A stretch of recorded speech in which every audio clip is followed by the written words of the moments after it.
नमस्कार, स्वागत है आपका द ताजा मेल न्यूज चैनल पर।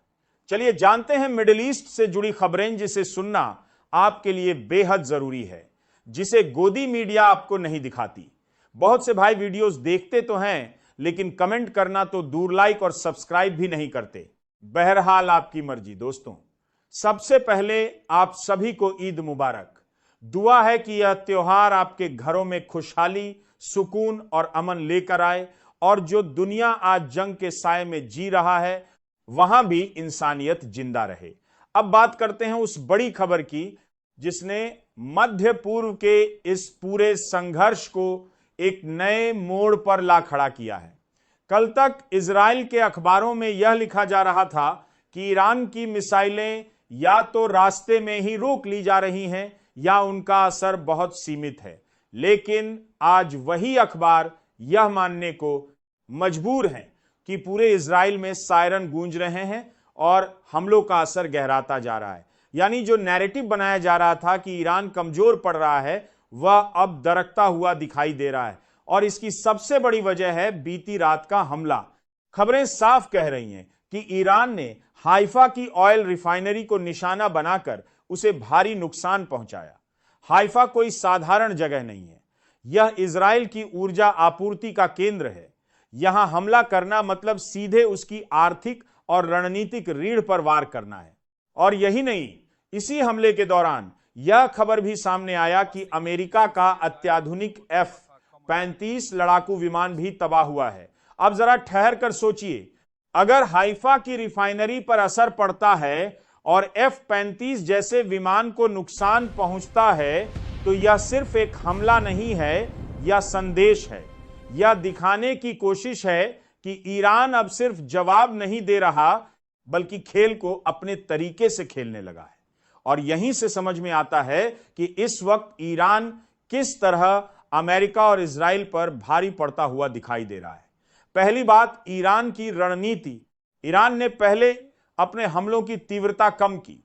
दुनिया को लगा कि शायद उसकी मिसाइलें खत्म हो रही हैं, लेकिन यह एक धोखा था, एक रणनीतिक भ्रम। और फिर अचानक हमलों की तीव्रता बढ़ा दी गई। यह वही रणनीति है जिसे युद्ध की भाषा में डिसेप्शन कहते हैं। दूसरी बात, लॉन्चिंग सिस्टम की। ईरान ऐसे मोबाइल लॉन्चर्स का इस्तेमाल कर रहा है जो कुछ ही मिनटों में मिसाइल दाग कर गायब हो जाते हैं। ये लॉन्चर्स अंडरग्राउंड फैसिलिटी में छुप जाते हैं, जहां उन्हें ट्रैक करना लगभग नामुमकिन हो जाता है। इसका मतलब आप जवाब देना चाहें भी तो तुरंत नहीं दे सकते।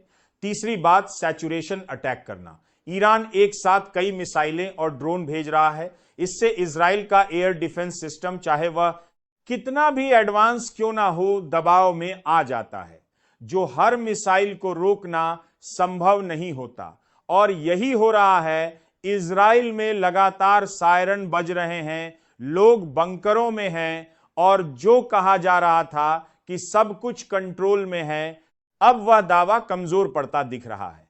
चौथी बात, मनोवैज्ञानिक असर बनाने की। जंग सिर्फ हथियारों से नहीं जीती जाती, जंग दिमाग से भी जीती जाती है।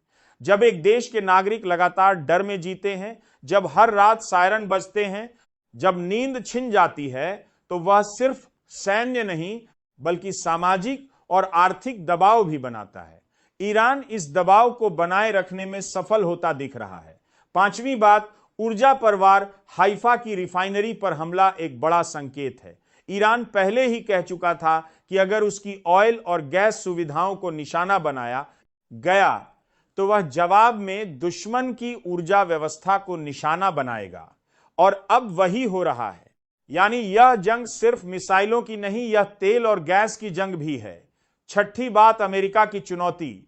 यह F-35 जैसे विमान का नुकसान, अगर यह पूरी तरह सही साबित होता है, तो यह अमेरिका के लिए सिर्फ एक सैन्य नुकसान नहीं, बल्कि उसकी तकनीकी श्रेष्ठता पर सवाल है। अमेरिका की ताकत उसकी टेक्नोलॉजी रही है। अगर वही चुनौती में है, तो इसका असर सिर्फ युद्ध क्षेत्र तक सीमित नहीं रहेगा। सातवीं बात, सूचना पर नियंत्रण।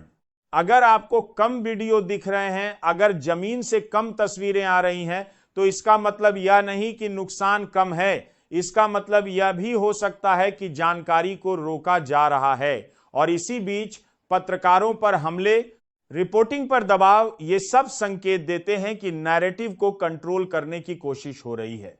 8वीं बात, क्षेत्रीय असर। ईरान ने यह साफ कर दिया है कि यह संघर्ष सिर्फ इजराइल तक सीमित नहीं रहेगा। कतर, बहरीन, सऊदी अरब, पूरे क्षेत्र में तनाव है और इसका असर सीधे तेल और गैस की कीमतों पर पड़ रहा है। स्ट्रेट ऑफ हॉर्मुज, जो दुनिया की ऊर्जा आपूर्ति का सबसे अहम रास्ता है, अब खतरे में है। अगर यहां कोई बड़ी हलचल होती है तो पूरी दुनिया उसकी कीमत चुकाएगी और यही वजह है कि यूरोप से लेकर एशिया तक सभी देश चिंतित हैं। अब एक बड़ा सवाल, क्या यह सब यहीं रुकेगा या ये और बढ़ेगा? अगर बड़े देश इसमें सीधे उतरते हैं, अगर समुद्री रास्तों पर सैन्य टकराव बढ़ता है, तो यह संघर्ष सीमित नहीं रहेगा, यह एक बड़े वैश्विक टकराव में बदल सकता है। और अंत में जो तस्वीर इस वक्त बन रही है वह यह है कि ईरान ने इस बार सिर्फ जवाब नहीं दिया, उसने रणनीतिक तरीके से जवाब दिया है। हाइफा की रिफाइनरी पर हमला, F-35 को नुकसान, लगातार मिसाइल हमले, ये सब मिलकर ये दिखाते हैं कि मुकाबला बराबरी का होता जा रहा है और कई मायनों में इस चरण में ईरान बढ़त लेता हुआ नजर आ रहा है। लेकिन यह जंग अभी खत्म नहीं हुई है, तस्वीर हर दिन बदलेगी और सबसे जरूरी बात, इस सब के बीच सबसे ज्यादा कीमत आम लोग चुका रहे हैं। इसी उम्मीद के साथ कि हालात संभलें, कि यह टकराव थमे और कि दुनिया एक बड़े युद्ध से बच जाए। आज के लिए बस इतना ही। एक बार फिर आपको ईद मुबारक। धन्यवाद।